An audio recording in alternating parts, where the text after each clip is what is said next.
The rain had stopped, and it was mild enough to sit outside in the garden at Osteria alle Darsene. Actually, they now prefer to use the name Ristorante alle Darsene. To the right, my view was of the Melzi family chapel, just inside the grounds of Villa Melzi. Although there were more Italians dining than foreigners, the dominant background soundtrack during my dinner is Anglophone, a table of Americans to my right, and a very merry group of Canadians and Brits at the back of the garden. You will hear a fair amount of them throughout this video. While I worked out my menu choices, I enjoyed a glass of Ville d'Arfanta Valdobbiadene Prosecco from Conegliano. Before I had indulged too much from the breadbasket, the amuse-bouche arrived. Its description was a listing of the ingredients: half a fig, burrata, anchovy, raspberry. I'm not sure just what was in the slalom course which led to the fig from the plate edge, but it was worth mopping up with some focaccia. My antipasta was a fabulous tartare of tuna from Sicily, on a base of sheep's ricotta cream with little cubes of fresh peach scattered nearby. Oh yes, those are strips of green asparagus on top of the tuna. I savored this along with a glass of Rosé La Gran Crezza from the Toblino winery just west of Trento. We moved from Mediterranean fish to local lake fish for my primo, a stunning dish of orecchiette di grano arso with pesto, misoltini, and burrata. One of the ladies from the English party passed by my table and stopped to ask what I was having for my primo.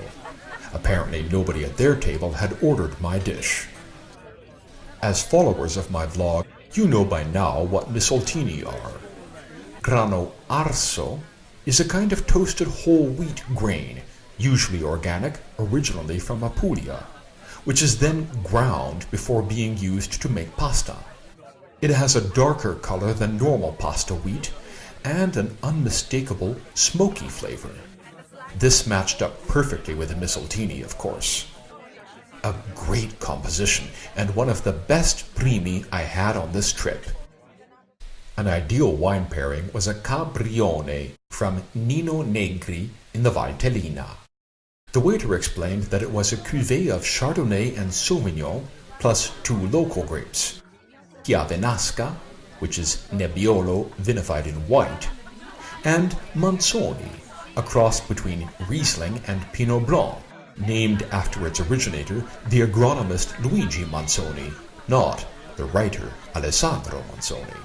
Allora, il Cabrione è un vino della Valtellina. Valtellina, È ok. fatto con Chardonnay, Sauvignon e 2 uve locali. Sono il Chiavenasca, che è un Chiavenasca. Chiavenasca vinificato in bianco. Come Valchiavenna. È Valchiavenna e un Manzoni. Manzoni. Come La- Manzoni. Come Manzoni, il nostro, forse è un vitigno dedicato al nostro Alessandro Manzoni. For my secondo, I stayed with both the Cabrione and lake fish.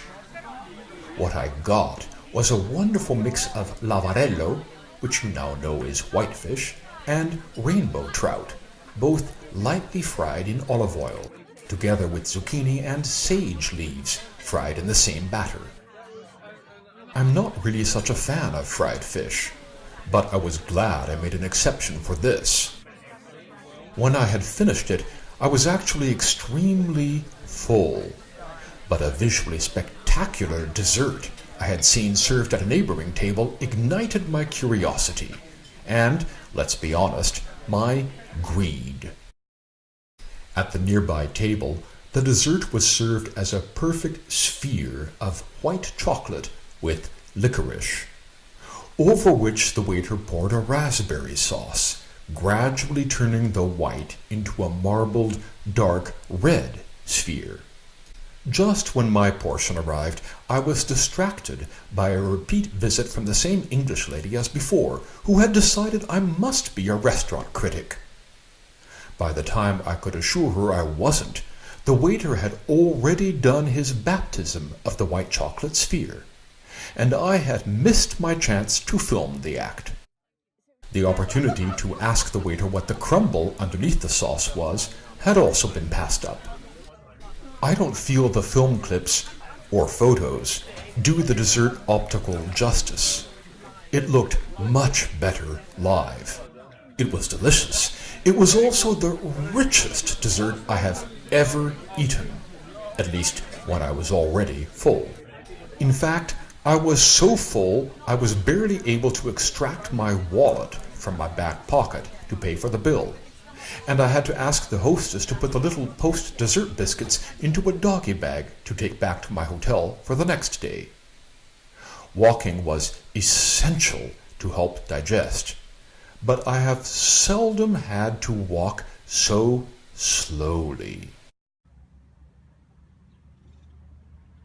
Next time I'm at the Ristorante alle Darsene, I think I should order the sorbets for dessert.